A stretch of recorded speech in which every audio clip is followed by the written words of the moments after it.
രാധ ഒരു ദിവസം യമുനാ നദീ തീരത്തിരുന്ന് കരഞ്ഞുകൊണ്ടിരിക്കുകയാണ്. കൃഷ്ണനോട് പറയുകയാണ്, കൃഷ്ണ, അങ്ങ് എന്നെ മറന്നുപോയോ? കണ്ണാ, ഇനി ഒരിക്കലും എന്നെ കാണാൻ വരില്ലേ കൃഷ്ണ? അങ്ങനെ വളരെയധികം സങ്കടത്തോടു കൂടിയിട്ട് രാധ ഇങ്ങനെ കൃഷ്ണനോട് പറഞ്ഞുകൊണ്ടിരിക്കുകയാണ്. ആ സമയം അവിടേക്കൊരു ഗോപിക ഓടി വരികയാണ്. എന്താണ്, രാധ ഒറ്റയ്ക്കിരുന്ന് കരയാണ്. ഇത് കണ്ടിട്ട് ഓടി വരികയാണ്. എന്നിട്ട് ആ ഗോപിക എന്താ പറയുന്നത്? കൃഷ്ണൻ പറ്റിക്കുകയാണ് രാധയെ, കൃഷ്ണൻ പറ്റിക്കുകയാണ് നിന്നെ രാധയെ. കൃഷ്ണൻ തൻ്റെ പത്നിമാരോടൊപ്പം സുഖമായി ജീവിക്കുകയാണ്. അപ്പോൾ പിന്നെ നിന്നെ എങ്ങനെയാ ഓർക്കുക? നിന്നെയൊക്കെ മറന്നു പോയിട്ടുണ്ടാവും. നിന്നെ വഞ്ചിക്കുകയാണ് കൃഷ്ണൻ. അതുകൊണ്ട് തന്നെ നീ ഇനിയും കൃഷ്ണനെ പ്രതീക്ഷിച്ചിരിക്കണ്ട കേട്ടോ. കൃഷ്ണൻ വരില്ല. അല്ലെങ്കിലും കൃഷ്ണൻ എല്ലാവരെയും പറ്റിച്ചിട്ടാണ്, നിന്നെയും പറ്റിക്കും എന്ന് ഈ ഗോപിക രാധേനോട് പറയാണ്. സങ്കടപ്പെട്ടിരിക്കുകയാണ് രാധ. ആ സമയത്ത് ഗോപിക രാധയോട് രാധ പറയണേ, ഇനി എൻ്റെ കൃഷ്ണനെക്കുറിച്ച് എന്തെങ്കിലും ഒരക്ഷരം മിണ്ടിപ്പോയാൽ നിന്നെ ഞാൻ ശപിച്ച് ഭസ്മാക്കും. പോകൂ എൻ്റെ മുന്നിൽ നിന്ന്, ദൂരെ പോയിക്കോളൂ. എന്നോടിനി കൃഷ്ണനെ കുറിച്ചിട്ട് ഒരു വസ്തു മിണ്ടണ്ട എന്ന് പറയണം. അങ്ങനെ വളരെയധികം ഹൃദയവേദനയോട് കൂടിയിട്ട് പൊട്ടിക്കരഞ്ഞുകൊണ്ട് ആ ഒരു രാധ വൃന്ദാവനത്തിലേക്ക് ഓടി പോവുകയാണ്. അപ്പോൾ വൃന്ദാവനവാസികളെല്ലാം പറയാണ്, രാധ വളരെ വിഷമത്തിലാണ് കേട്ടോ എന്ന് പറഞ്ഞുകൊണ്ടിരിക്കുകയാണ്. രാധയ്ക്ക് കൃഷ്ണൻ്റെ ആ ഒരു വിയോഗം താങ്ങാൻ ഭയങ്കര പ്രയാസമാണ്. അവൾ വളരെയധികം ക്ഷീണിതയാണ്. അവൾക്ക് തീരെ വയ്യാതെ ആയിരിക്കുന്നു. ഗോകുലത്തിലെ ജനങ്ങളും അതുപോലെ ആ ആളുകളൊക്കെ അത് പറഞ്ഞുകൊണ്ടിരിക്കുകയാണ്. വൃന്ദാവനവാസികൾ പറയാണ്, എന്താ പറയുന്നത്? കൃഷ്ണൻ വേറെ വിവാഹം കഴിച്ചിരിക്കുന്നു. ഇത് രാധയ്ക്ക് താങ്ങാൻ കഴിയുന്നില്ല. ഇതൊക്കെ രാധ ഇങ്ങനെ കേൾക്കുകയാണ്. ആ ഒരു ഗോകുലത്തിൽ അതേപോലെ വൃന്ദാവനത്തിലും ഇങ്ങനെ നടന്നു പോകുമ്പോൾ ഇങ്ങനെ കേട്ടുകൊണ്ടിരിക്കുകയാണ്. ഈ ഗോകുലവാസികൾക്ക് അറിയില്ല ഞങ്ങളുടെ പ്രേമം എന്താണെന്ന് ഇവർക്ക് അറിയില്ല. അത് അവർക്ക് മനസ്സിലാവൂല്ല. ഇപ്പം ഞാനെന്താ ചെയ്യുക കൃഷ്ണ എന്ന് രാധ സ്വയം പറയുകയാണ്. അത് കഴിഞ്ഞിട്ടോ, കൃഷ്ണ, എൻ്റെ ശരീരം എനിക്ക് ഉപേക്ഷിക്കാൻ സമയമായിരിക്കുന്നു. ഇനി ഈ ലോകത്ത് എനിക്ക് അധിക കാലം ഇല്ലയെന്ന് അങ്ങയ്ക്കും അറിയില്ലേ? ഞാൻ അനുഭവിക്കുന്ന ആ ഒരു ശാരീരിക പീഡ, അതുപോലെ തന്നെ മാനസികമായ വിഷമം, ഇതൊന്നും അങ്ങ് അറിയുന്നില്ലേ? കൃഷ്ണ, അങ്ങ് എവിടെയാണ്? എത്ര കാലങ്ങളായി ഞാൻ അങ്ങയെയും കാത്തിട്ട് ഇങ്ങനെ ഇരിക്കാൻ തുടങ്ങിയിട്ട്. കണ്ണാ, അങ്ങ് അറിയുന്നില്ലേ എൻ്റെ ഹൃദയവേദന? കണ്ണാ, എനിക്കിനി അധിക സമയമില്ല. അങ്ങനെ ഉറക്കെ കരഞ്ഞുകൊണ്ട് രാധ അങ്ങനെ വിലപിക്കുകയാണ്. തൻ്റെ വിലാപം കണ്ണൻ കേൾക്കുന്നുണ്ടാവും എന്നുള്ള ധാരണയിൽ അങ്ങനെ ആ ഒരു രാധയുടെ വിയോഗം അവിടെ നടന്നുകൊണ്ടിരിക്കുകയാണ്. ഈ സമയത്ത് ദ്വാരകയിൽ ഭഗവാൻ ഇരിക്കുന്ന സമയമാണ്. ആ സമയത്ത് കൃഷ്ണൻ്റെ മനസ്സിൽ വളരെയധികം സങ്കടമാണ്. കൃഷ്ണൻ കരയാണ്. എന്നിട്ട് എന്താ പറയുന്നത്? രാധേ, നീ അധികം വിഷമിക്കണ്ട, ഞാൻ ഇപ്പോൾ വരാം. നീ വളരെയധികം വിഷമത്തിലാണെന്ന് എനിക്കറിയാം രാധേ. ഞാനും സങ്കടത്തിൽ തന്നെയാണ്. കൃഷ്ണൻ അങ്ങനെ പൊട്ടി കരയാണ്. എന്താണ്, രാധയ്ക്ക് പോകാനുള്ള സമയമായി എന്ന് കൃഷ്ണനും അറിയാം. പക്ഷേ ഇത്രയും കാലം രാധയുടെ അടുത്ത് വരാൻ കൃഷ്ണന് സാധിച്ചില്ല. അതിൻ്റെ സങ്കടം കൃഷ്ണന് നല്ലോണ്ട്. അങ്ങനെ രാധ എന്താ ചെയ്യുന്നത്? രാധ മനസ്സിൽ വിചാരിക്കുകയാണ്, എനിക്ക് പോവാൻ സമയമായി. കണ്ണനെ കാണാതെ ഞാൻ എങ്ങനെ പോവും? ഇനി എനിക്ക് തീരെ വയ്യ, ഞാൻ ഇവിടെ കിടക്കുകയാണ്. അങ്ങനെ ആ ഒരു വനാന്തരങ്ങളിൽ ഒറ്റയ്ക്ക് നടന്നു ചെന്നിട്ട് രാധ ആ നിലത്ത് അങ്ങനെ കിടക്കുകയാണ്. കിടന്നിട്ട് ആ ഒരു മരണാസന്ന സമയം വളരെയധികം വിഷമിക്കുകയാണ്. തനിക്കൊന്നും നടക്കാൻ പോലും ശേഷിയില്ല. അത്ര വയ്യാണ്ടായിട്ടിരിക്കുന്ന സമയത്ത് രാധ വീണ്ടും വിചാരിക്കുകയാണ്, കൃഷ്ണ, അങ്ങ് എവിടെയാണ്? എന്നെ മറന്നുപോയോ എന്ന് പറയാണ്. അത് കഴിഞ്ഞിട്ട് എന്താ പറയുന്നത്? അങ്ങയുടെ അർദ്ധാംഗിനിയായിട്ടുള്ള രുക്മിണിക്ക് പോലും എൻ്റെ സ്നേഹം അല്ലെങ്കിൽ പ്രണയം എന്താണെന്ന് മനസ്സിലാകുന്നില്ലല്ലോ കണ്ണ. ഞാൻ മരണത്തോട് മല്ലിടുകയാണ് കണ്ണ, അറിയണില്ലേ എന്ന് ചോദിക്കുകയാണ്. അങ്ങനെ ഇതൊക്കെ എങ്ങനെ പറഞ്ഞിട്ട് ആ ഒരു മരണത്തിലേക്ക് ഇങ്ങനെ നീങ്ങിക്കൊണ്ടിരിക്കുകയാണ് രാധ. ആ സമയത്ത് ദ്വാരകയിൽ എന്താ ഉണ്ടാവുന്നത്? ദ്വാരകയിൽ കുറച്ചു കാലം മുന്നേ, കുറച്ച് വർഷങ്ങൾക്ക് മുന്നേ ഒരു സംഭവം ഉണ്ടായി. അതെന്താന്നുള്ളത് നമുക്ക് നോക്കാം. എന്താണ്? കൃഷ്ണനും രുക്മിണിയും കൂടി അങ്ങനെ മട്ടുപ്പാവില് നല്ല സന്തോഷമായിട്ട് ഇരിക്കുന്ന സമയമാണ്. പ്രകൃതിയൊക്കെ ആസ്വദിച്ചിട്ട് സന്തോഷമായിട്ട് ഇരിക്കുകയാണ് മട്ടുപ്പാവില്. അങ്ങനെ ആ ഇരിക്കുന്ന സമയത്ത് രുക്മിണി കൃഷ്ണനോട് ചോദിക്കുകയാണ്, എനിക്ക് ഒരു കാര്യം ചോദിക്കാനുണ്ട് കൃഷ്ണ എന്ന് ചോദിക്കുകയാണ്. അപ്പോൾ കൃഷ്ണൻ പറയണ, എന്താ കാര്യം, ചോദിച്ചോളൂ. അപ്പോൾ രുക്മിണി പറയണേ, കൃഷ്ണ, ഞാൻ അങ്ങയുടെ അർദ്ധാംഗിനിയല്ലേ, അങ്ങ് എന്തുകൊണ്ട് എന്നേക്കാൾ പ്രാധാന്യം രാധയ്ക്ക് നൽകുന്നു? അപ്പോൾ രുക്മിണി ചോദിക്കണത് എന്താണ്, അർദ്ധാംഗിനിയായിട്ടുള്ള എനിക്കല്ലേ അധികം പ്രാധാന്യം നൽകുന്നത്, അല്ലാണ്ട് രാധയ്ക്കാണോ പ്രാധാന്യം നൽകേണ്ടത് എന്നാണ് ചോദിക്കുന്നത്. അപ്പോൾ കൃഷ്ണൻ പറയണേ, ഞാൻ അങ്ങനെയൊന്നും ചെയ്തിട്ടില്ല, അല്ലെങ്കിൽ അങ്ങനെയൊന്നും ഞാൻ ചിന്തിച്ചിട്ടില്ല എന്ന് രുക്മിണിയോട് പറയണ. അപ്പോൾ രുക്മിണി പറയണ, അങ്ങ് നുണ പറയണ, എന്താണ്, അങ്ങ് രാധയെയാണ് അധികം സ്നേഹിക്കുന്നത് സ്വാമി, ഞാൻ അങ്ങയുടെ ധർമ്മപത്നിയാണെന്നുള്ള കാര്യം കൂടി അങ്ങ് മറന്നു പോവാണ് രാധയുടെ കാര്യം വരുമ്പോൾ എന്ന് പറയണം. കൃഷ്ണൻ രുക്മിണിയെ ഇങ്ങനെ നോക്കുകയാണ്, രുക്മിണി പറഞ്ഞത്. എന്നിട്ട് എന്താണ് വിചാരിക്കുന്നത്, ഈ രുക്മിണിക്ക് തീരെ മനസ്സിലാവണമെന്നില്ല രാധ ലോകത്തിൻ്റെ രാജ്ഞിയാണ്, അല്ലെങ്കിൽ മഹാലക്ഷ്മിയാണ് എന്നുള്ളത് രുക്മിണിക്ക് മനസ്സിലാവുന്നില്ലല്ലോ എന്ന് സ്വയം ചിന്തിക്കുകയാണ്. അങ്ങനെ ആ ഒരു കാര്യമൊക്കെ കഴിഞ്ഞു. ഒരു ദിവസം കൃഷ്ണൻ ഉറങ്ങിയിട്ട് ഉണരുന്ന സമയത്ത് കൃഷ്ണന് അതിഭയങ്കരമായിട്ടുള്ള ഒരു തലവേദന വീഴാണ്. തലവേദന എന്ന് പറഞ്ഞാലും ഇല്ല, കൃഷ്ണനെ സഹിക്കാൻ കഴിയാത്ത വിധം തലവേദന വരികയാണ്.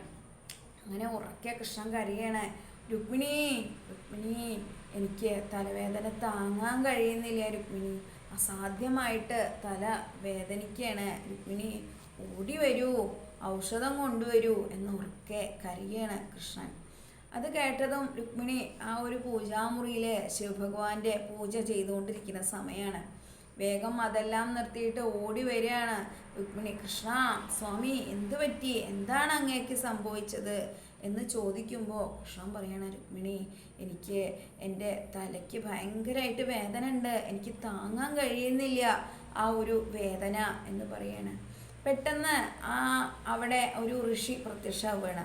എന്നിട്ട് ഋഷി എന്താ പറയുന്നത് രുക്മിണിയോട്, ഭഗവാന്റെ തലവേദന മാറണമെങ്കിൽ രുക്മിണിയുടെ കാലിൻ്റെ അടിയിലുള്ള ആ ഒരു പൊടി എടുത്തിട്ട് ഭഗവാന് വേദന ഉള്ള സ്ഥലത്ത് പുരട്ടി കൊടുക്കണം എന്ന് പറയണം. അത് കേട്ടതോട് കൂടിയിട്ട് രുക്മിണി ആകെ വിഷമത്തിലാവുകയാണ്. കാരണം തൻ്റെ കാലിൻ്റെ അടിയിലുള്ള ആ ഒരു പൊടി എടുത്തിട്ട് ഭഗവാന് പുരട്ടി കൊടുത്തു കഴിഞ്ഞാൽ താന് ആ ക്ഷണം തന്നെ നരകത്തിലേക്ക് എത്തും. അപ്പോൾ അതെങ്ങനെയാണ് എന്ന് രുക്മിണി ചിന്തിക്കുകയാണ്. വേഗം രുക്മിണി ഓടി പോവാണ്. രാധേ, രാധേ, കൃഷ്ണന് തീരെ വയ്യ, കൃഷ്ണന് എന്തോ പറ്റിയിട്ടുണ്ട്, ഓടി വരൂ രാധേ എന്ന് ഉറക്കെ വിളിക്കുകയാണ് രുക്മിണി. അങ്ങനെ രുക്മിണിയെ വിളിച്ചിട്ട് ഓടി ചെല്ലുമ്പോൾ രാധ ഓടി വരിക. കണ്ണാ, എന്തു പറ്റി കണ്ണാ അങ്ങേക്ക് എന്ന് പറഞ്ഞിട്ട് ഓടിയെത്തുകയാണ് രാധ. രാധ കരയുന്നതുണ്ട്, അതുമാത്രമല്ല സങ്കടമായിട്ട് ഓടി വരികയാണ് കൃഷ്ണൻ്റെ അരികിലേക്ക്. അങ്ങനെ വീണ്ടും ആ ഋഷി പ്രത്യക്ഷപ്പെടുകയാണ് രാധയുടെ മുന്നിൽ. എന്നിട്ട് പറയണ, രാധേ, കാലിൻ്റെ അടിയിലുള്ള ആ ഒരു പൊടി എടുത്തിട്ട് കൃഷ്ണൻ്റെ ആ ഒരു നെറ്റിയിൽ പുരട്ടി കൊടുക്കണം, എന്നാൽ മാത്രമേ കൃഷ്ണൻ്റെ ആ ഒരു വേദന മാറുകയുള്ളൂ എന്ന് പറഞ്ഞതും വേഗം രാധ തൻ്റെ കാലിൻ്റെ അടിയിലുള്ള ആ ഒരു പൊടി എടുത്തിട്ട് ഭഗവാന് പുരട്ടാൻ വേണ്ടിയിട്ട് തിരിയാണ്. ആ സമയത്ത് രുക്മിണി പറയണ, രാധേ, നീ എന്താണ് ചെയ്യുന്നത്? ഈ പൊടി കൃഷ്ണൻ്റെ ആ ഒരു ശിരസിലിട്ട് കൊടുത്തു കഴിഞ്ഞാൽ നീ നരകത്തിലേക്ക് പോണ്ടി വരും, നീ സ്വയം നരകം വരിക്കുകയാണോ, നീ എന്താണ് ഈ ചെയ്യുന്നത് രാധേ എന്ന് രുക്മിണി ചോദിക്കുകയാണ്. അപ്പോൾ രാധ പറയാണ്, കൃഷ്ണൻ്റെ വേദന മാറുകയാണ് വേണ്ടത്, അദ്ദേഹത്തിൻ്റെ വേദന മാറുകയാണെങ്കിൽ ഞാൻ നരകത്തിലേക്ക് പോയാലും എനിക്ക് ബുദ്ധിമുട്ടില്ല, കാരണം അദ്ദേഹം ഇങ്ങനെ വിഷമിച്ച് കണ്ടുകൊണ്ട് എനിക്ക് നിൽക്കാൻ കഴിയില്ല എന്ന് രാധ പറയാണ്. എന്നിട്ട് ഈ കാലിലടിയിലുള്ള ആ ഒരു പൊടി എടുത്തിട്ട് ഭഗവാന്റെ ശിരസിൽ ഇട്ടുകൊടുത്തതാണ്. അതോടുകൂടി കൃഷ്ണൻ്റെ ആ ഒരു വേദന മാറുകയാണ്. ഇതിന് ശേഷം കൃഷ്ണൻ പറയാണ്, രുക്മിണി, നീ ഇത് കണ്ടുവോ? എൻ്റെ ഒരു ലീലയായിരുന്നു ഇത്. എന്താണ്? നീ നിൻ്റെ കാലിനടിയിലുള്ള പൊടി എടുത്തിട്ട് എൻ്റെ ശിരസിലിടാൻ മടിച്ചു, പക്ഷേ രാധയോ രാധയ്ക്ക് നരകമായാലും വേണ്ടില്ല എൻ്റെ കണ്ണൻ്റെ ആ ഒരു വേദന മാറണം എന്നുള്ള ഒരൊറ്റ വിചാരേ രാധയ്ക്ക് ഉണ്ടായിരുന്നുള്ളൂ. അതാണ് നിന്റെ ഒപ്പം രാധേനെ തുലനം ചെയ്യാൻ കഴിയാത്തത്. രാധയുടെ പ്രേമത്തിന് അതിരുകളില്ല. രാധ എന്നിൽ നിന്നൊന്നും പ്രതീക്ഷിക്കുന്നതുമില്ല. അതാണ് രാധ. ഇത് കേട്ടതോട് കൂടിയിട്ട് രുക്മിണിക്ക് കുറച്ചൊരു ദേഷ്യം വരികയാണ്. കാരണം എന്താണ്, തന്നെ എപ്പോഴും ഭഗവാൻ താഴ്ത്തി പറഞ്ഞു എന്നൊരു തോന്നലാണ് രുക്മിണിക്ക്. അങ്ങനെ രുക്മിണി തെറ്റാണ്. ഈ സമയം രാധയുടെ അടുത്തേക്ക് പോവാണ് കൃഷ്ണൻ ട്ടോ. എന്നിട്ട് എന്താ പറയുന്നത്, അപ്പോൾ കൃഷ്ണൻ്റെ ആ സമയത്തും മരണത്തിൻ്റെ അടുത്ത് ഇങ്ങനെ മല്ലടിച്ചിരിക്കുന്ന രാധയാണ്. രാധ വീണ്ടും വീണ്ടും വിളിക്കുകയാണ്, കൃഷ്ണ കൃഷ്ണ, അങ്ങ് എവിടെയാണ് കൃഷ്ണ? അങ്ങ് എൻ്റെ അരികിൽ വരികില്ലേ? ഞാൻ പോവുകയാണ്, ഈ ജന്മം ഈ ശരീരം ഉപേക്ഷിച്ചിട്ട് ഞാൻ പോവുകയാണ് കണ്ണ, അങ്ങ് എൻ്റെ അരികിൽ എത്തില്ലേ? രാധ വീണ്ടും വീണ്ടും കൃഷ്ണനോട് ഇങ്ങനെ കരഞ്ഞുകൊണ്ടിരിക്കുകയാണ്. എന്നിട്ട് എന്താ പറയുന്നത്, ഞാൻ എത്ര വർഷമായി അങ്ങയെ പ്രതീക്ഷിക്കുന്നു, എന്നിട്ടും എന്തുകൊണ്ട് കണ്ണ എൻ്റെ അരികിൽ എത്തിയില്ല എന്നിങ്ങനെ മലന്ന് കിടക്കുകയാണ്. കാരണം എന്താ, തനിക്ക് വയ്യ, അനാദരങ്ങളിൽ വീഴൽ കഴിഞ്ഞിരുന്നു രാധ. ആ സമയത്ത് കൃഷ്ണൻ പറയാണ്, കൃഷ്ണനെ ഓടി എത്തുകയാണ് രാധയുടെ അടുത്തേക്ക്. രാധേ, എനിക്ക് മാപ്പ് നൽകിയാലും എനിക്ക് ഇത്രയും കാലങ്ങളായിട്ട് നിൻ്റെ അടുത്തേക്ക് വരാൻ സാധിച്ചില്ല, ഇനിയെങ്കിലും നമുക്ക് ഒന്നിച്ചിരിക്കാം എന്ന് പറയുമ്പോൾ രാധ പറയണേ, കൃഷ്ണ എനിക്ക് ഇനി ഈ ലോകത്തിൽ നിന്ന് ശരീരം ഉപേക്ഷിച്ച് പോവാൻ മിനിറ്റുകൾ മാത്രമേ ഉള്ളൂ, നിമിഷങ്ങൾ മാത്രമേ ഉള്ളൂ. അതുകൊണ്ട് ഇനി എനിക്ക് അങ്ങയുടെ അടുത്ത് ഇരിക്കാൻ കഴിയുമെന്ന് തോന്നുന്നില്ല എന്ന് പറഞ്ഞതും മെല്ലെ ആ ഒരു രാധയുടെ ആത്മാവ് തൻ്റെ ശരീരം ഉപേക്ഷിച്ചിട്ട് പോവുകയാണ്. ഇത് കണ്ടതും കൃഷ്ണൻ പൊട്ടി പൊട്ടി കരയാണ്. കാരണം ജീവിതത്തിലെ കൃഷ്ണനെ ഏറ്റവും സ്നേഹിച്ചിരുന്നത് രാധയായിരുന്നു, പിന്നെ അമ്മേനെയാണ്. അങ്ങനെ കൃഷ്ണൻ എന്താ പറയുന്നത്, രാധേ കണ്ണ് തുറക്കൂ രാധേ, എനിക്ക് നീയില്ലാണ്ട് ജീവിക്കാൻ കഴിയില്ല എന്ന് നിനക്കും അറിഞ്ഞുകൂടെ? നമ്മൾ രണ്ടാളും രണ്ട് ശരീരവും ഒരു പ്രാണനും അല്ലേ? നീ പ്രാണനും പോകുമ്പോൾ പ്രാണൻ കൂടെ കൊണ്ടുപോകുമ്പോൾ എന്നെയും കൂടി കൊണ്ടുപോകും രാധേ എന്ന് പറഞ്ഞിട്ട് ഉറക്കെ കരയാണ് കൃഷ്ണൻ. വീണ്ടും വീണ്ടും പൊട്ടി പൊട്ടി കരയാണ്. രാധേ എന്നെ ഉപേക്ഷിക്കല്ലേ രാധേ, എനിക്ക് നീ ഇല്ലാതെ കഴിയില്ല രാധേ, രാധേ രാധേ എന്ന് പറഞ്ഞിട്ട് ഉറക്കെ കരയാണ് കണ്ണൻ പൊട്ടി പൊട്ടി കരയാണ്. വീണ്ടും വീണ്ടും തൻ്റെ ആ ഒരു സ്നേഹത്തിൻ്റെ വിയോഗം, ഇത്രയധികം തന്നെ സ്നേഹിച്ചിരുന്ന തൻ്റെ രാധ തന്നെ ഉപേക്ഷിച്ച് പോയി എന്ന് മനസ്സിലാവുകയാണ് കൃഷ്ണന്. അങ്ങനെ കൃഷ്ണൻ വിചാരിക്കുകയാണ്, ശുക്രാചാര്യരെ എന്നെ ശപിച്ചിട്ടില്ലായിരുന്നു എങ്കിൽ നമുക്ക് ഈ വിയോഗം ഉണ്ടാവില്ല, അദ്ദേഹത്തിൻ്റെ ശാപഫലമായിട്ടാണ് നമുക്ക് ഇങ്ങനെ ഒരു വിയോഗം ഉണ്ടാവുന്നത് എന്ന് വിചാരിക്കുകയാണ്. അങ്ങനെ ഇനി എല്ലാ ജന്മത്തിലും ഈ ഒരു വിയോഗമാണ് ശുക്രാചാര്യര് ശപിച്ചത്. എന്നാലോ ശുക്രാചാര്യര് അങ്ങനെ ശപിച്ചു എന്നതുകൊണ്ട് ശുക്രാചാര്യർക്കും വളരെയധികം സങ്കടമുണ്ട്. അദ്ദേഹം പശ്ചാത്താപത്തോടു കൂടിയിട്ട് ഇങ്ങനെ ജീവിക്കുകയാണ് ശുക്രാചാര്യര്. വീണ്ടും കൃഷ്ണൻ കരയാണ്, രാധേ നീ ഇല്ലാതെ എനിക്കൊരു എന്തിനാണ് ഈ ഒരു ഓടക്കുഴൽ? ഇനി എൻ്റെ ഓടക്കുഴൽ നാദം കേൾക്കാൻ ആരാണുള്ളത്? നിനക്ക് വേണ്ടിയിട്ടാണ് ഞാൻ ഇത്രയും കാലം ആ ഒരു ഓടക്കുഴൽ വായിച്ചത്. പക്ഷേ ഇനി നീ ഇല്ലല്ലോ, എനിക്കിനി ഈ ഓടക്കുഴൽ വേണ്ട, നിൻ്റെ കൂടെ ഈ ഓടക്കുഴലും വേണ്ട, ഞാൻ മുറിച്ച് കളയണ, 2 കഷ്ണമാക്കിയിട്ട് ഈ ഓടക്കുഴലും ഉപേക്ഷിക്കുകയാണ് എന്ന് പറയാണ്. ഇനി എൻ്റെ ജീവിതത്തിൽ ഇനി ഒരു സന്തോഷങ്ങളും ഉണ്ടാവില്ല. കാരണം എന്താണ്, എനിക്ക് എൻ്റെ രാധ പോയി, എൻ്റെ ജീവൻ്റെ ജീവനായിട്ടുള്ള ആ ഒരു രാധ എന്നെ ഉപേക്ഷിച്ച് പോയിരിക്കണു എന്ന് വിചാരിക്കുകയാണ്. എന്നിട്ട് പിന്നെന്താ വിചാരിക്കുന്നത്, ആ ഭഗവാൻ നേരെ ആ ഒരു മഹാഭാരത യുദ്ധം കഴിഞ്ഞ ആ ഒരു യുദ്ധഭൂമിയിൽ നിൽക്കുന്ന സമയമാണ്. ആ യുദ്ധഭൂമിയിൽ ഗാന്ധാരിയുടെ എല്ലാ പുത്രന്മാരും മരിച്ചു വീഴുന്ന ആ ഒരു സമയമാണ്. അപ്പോൾ ഗാന്ധാരി ഇതൊക്കെ കണ്ടിട്ട് പൊട്ടി പൊട്ടി കരയാണ് ആ ഒരു യുദ്ധഭൂമിയിൽ. എന്നിട്ട് ഗാന്ധാരി എന്താണ് കൃഷ്ണനെ കാണുമ്പോൾ ശപിക്കുന്നത്? ഞാൻ എൻ്റെ പുത്രന്മാരെല്ലാം മരിച്ചു കിടക്കുന്നത് കണ്ടിട്ട് ഹൃദയം പൊട്ടുന്നത് പോലെ ഞാൻ വേദന അനുഭവിക്കുകയാണ്. ഈ ഒരു വേദന നിനക്കും ഉണ്ടാവട്ടെ, നീയും ഇങ്ങനെ ഹൃദയം പൊട്ടി മരിക്കാനുള്ള ഇടവരട്ടെ എന്ന് ശപിക്കുകയാണ് കൃഷ്ണനെ. അങ്ങനെ അതെല്ലാം ആ ഒരു ഭാഗങ്ങളെല്ലാം കഴിഞ്ഞു. വീണ്ടും ഭഗവാന്റെ ഒരു ദ്വാരക എന്ന് പറയുന്നത് ആ ഒരു സമുദ്രത്തിൻ്റെ മുകളിലാണ്. സമുദ്രത്തിൻ്റെ മുകളിൽ ദേവശില്പിയായിട്ടുള്ള വിശ്വകർമാവ് സൃഷ്ടിച്ചതാണ് ദ്വാരക. രാധയുടെ ആ ഒരു വിയോഗം കൃഷ്ണന് താങ്ങാൻ കഴിയുന്നതായിരുന്നില്ല. അതോടുകൂടി അദ്ദേഹത്തിന് ഭക്ഷണത്തിലോ അല്ലെങ്കിൽ മറ്റു കാര്യങ്ങളിലോ ഒന്നും ശ്രദ്ധയില്ലാതെ ഒരു ഭ്രാന്തമായിട്ടുള്ള ഒരു അവസ്ഥയിലൂടെ കൃഷ്ണൻ സഞ്ചരിക്കുകയാണ്. ഇടയ്ക്കിടയ്ക്ക് രാധേ രാധേ എന്ന് മനസ്സ് പൊട്ടി നീറി അദ്ദേഹം വീണ്ടും വീണ്ടും കരയാണ്, രാധേ രാധേ എന്ന്. വീണ്ടും ഇടയ്ക്കിടയ്ക്ക് രാധയുടെ ഓർമ്മകൾ വരുമ്പോൾ രാധേനെ കുറിച്ച് അങ്ങനെ ചിന്തിച്ചിട്ട് അങ്ങനെ കരയാണ്, രാധേനെ മനസ്സിൽ വിചാരിച്ചിട്ട്. ശരിക്കും രാധ പോയതോടുകൂടി കൃഷ്ണൻ്റെ ആ ഒരു നല്ല കാലം ഇല്ലാണ്ടായി എന്ന് വേണം നമ്മൾ വിചാരിക്കാൻ.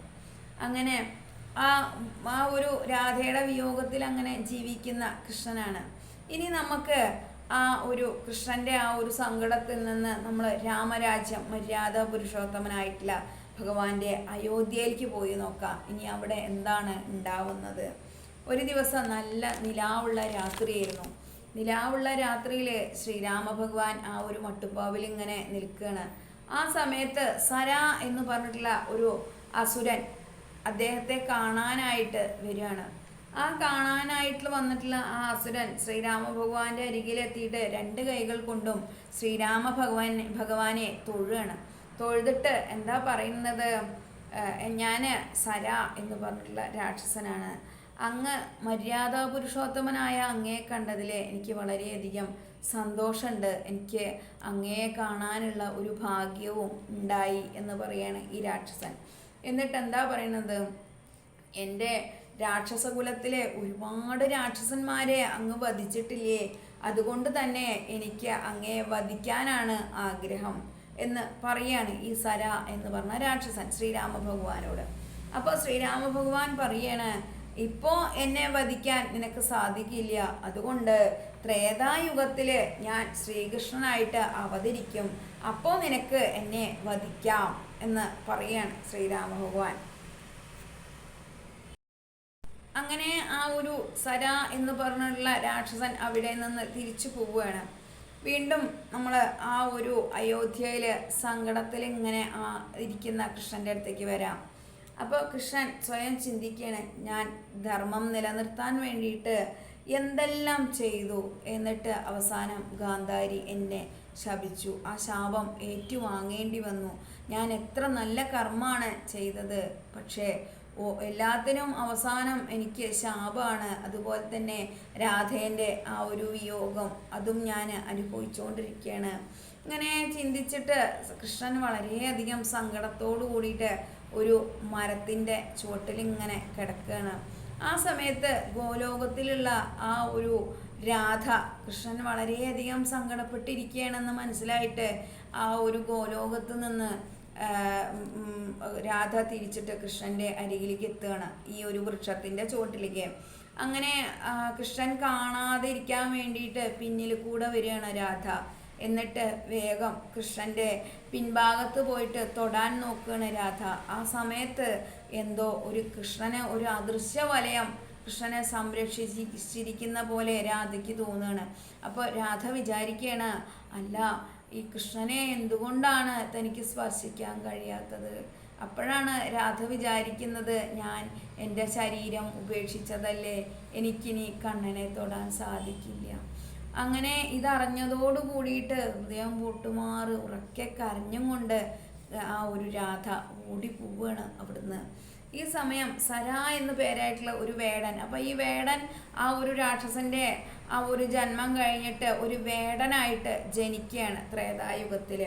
ഈ സര എന്ന് പറഞ്ഞിട്ടുള്ള ആ ഒരു വേടൻ മൃഗങ്ങളെയൊക്കെ ഇങ്ങനെ വേട്ടയാടിക്കൊണ്ടിരിക്കുകയാണ്.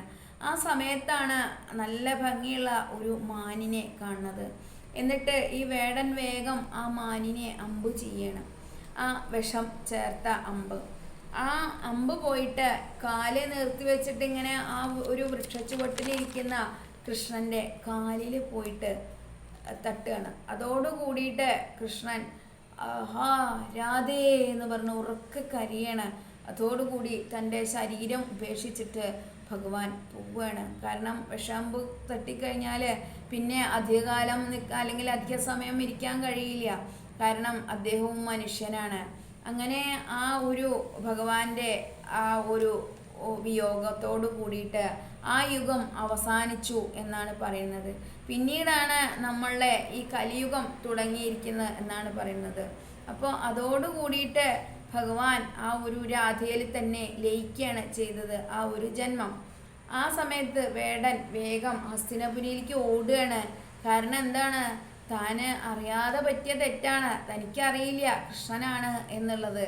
അങ്ങനെ വേഗം വേടൻ ആ ഒരു ഹസ്തിനപുരിയിൽ പോയിട്ട് പഞ്ചപാണ്ഡവന്മാരോട് പറയാണ്, നമ്മളുടെ ഭഗവാൻ കൃഷ്ണൻ മാധവൻ ഇന്ന് ജീവിച്ചിരിക്കുന്നില്ല.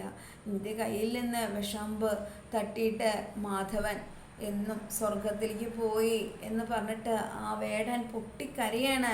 പഞ്ചപാണ്ഡവന്മാരുടെ മുന്നിൽ ചെന്നിട്ട് വേഗം പാണ്ഡവര് വേഗം തന്നെ ഈ ഭഗവാൻ ഉള്ള ആ ഒരു മരച്ചുവട്ടിലേക്ക് ഓടി വരികയാണ്.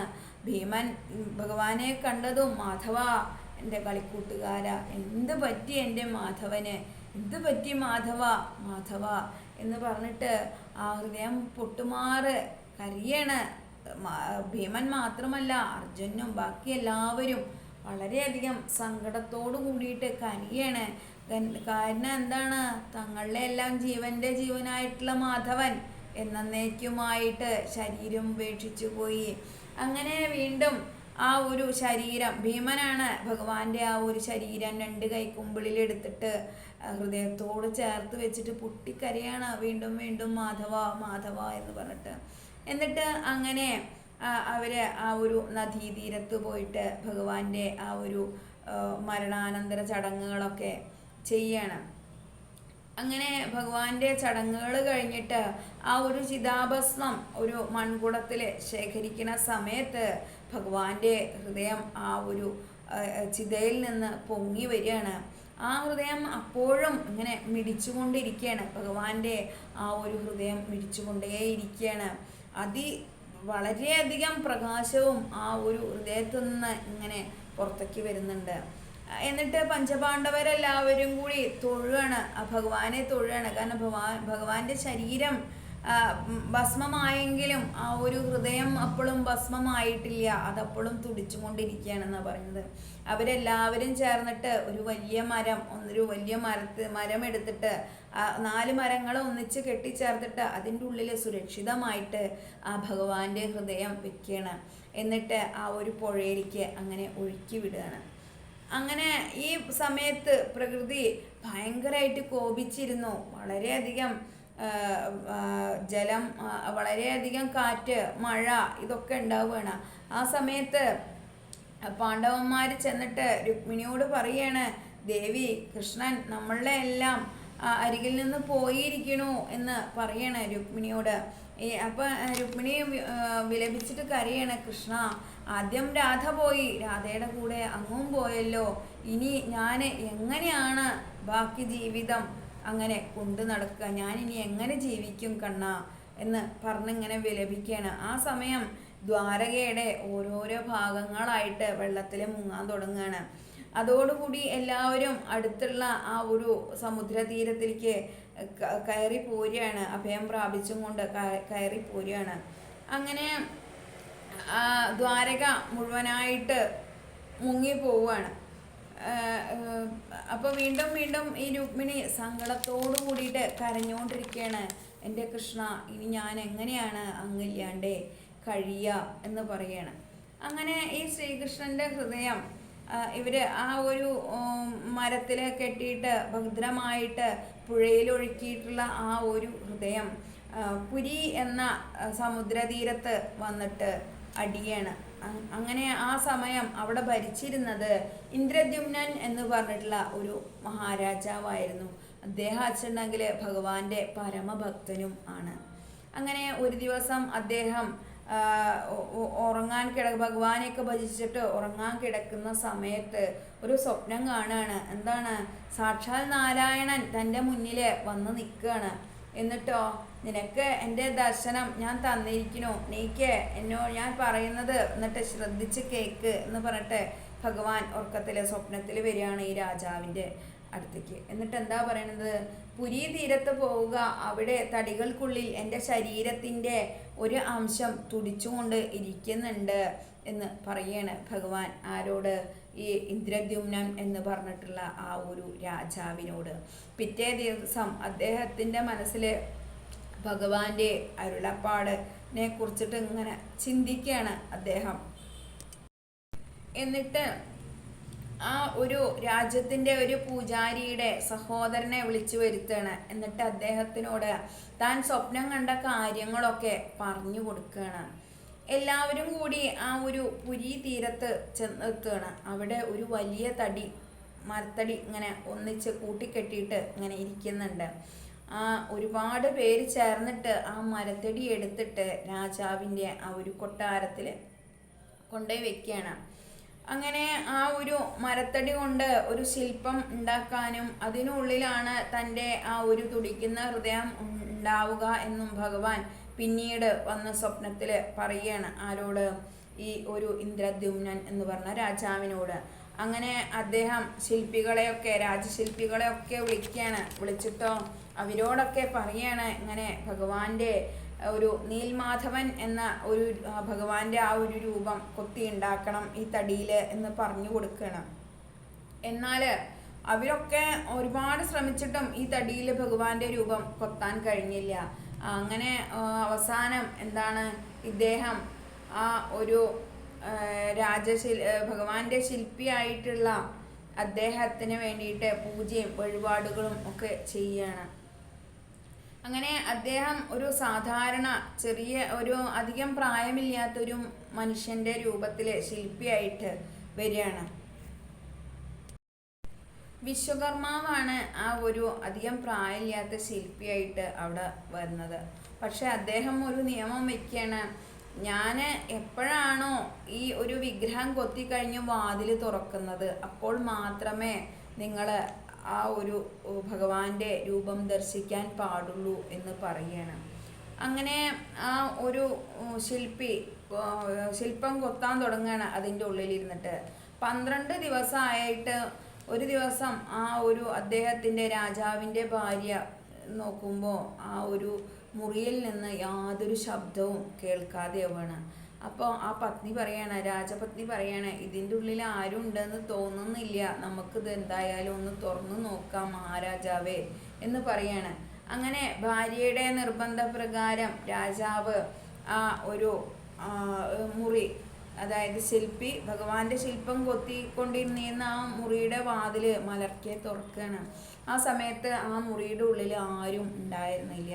പക്ഷെ ഒരു ഭാഗത്ത് ഒരു ചുവന്ന വസ്ത്രത്തിൽ പൊതിഞ്ഞുകൊണ്ട് എന്തോ ഒന്ന് ആ ഒരു മുക്കിൽ ഇരിക്കുന്നുണ്ട്. വേഗം രാജാവ് പേടിയോട് കൂടിയിട്ട് സംശയത്തോടു കൂടിയിട്ടും ആ ഒരു ചുവന്ന വസ്ത്രം എടുത്തു മാറ്റിയതോടുകൂടി കൈകളില്ലാത്ത 3 രൂപം അവിടെ ഇരിക്കുകയാണ് ആ മുറിയിൽ.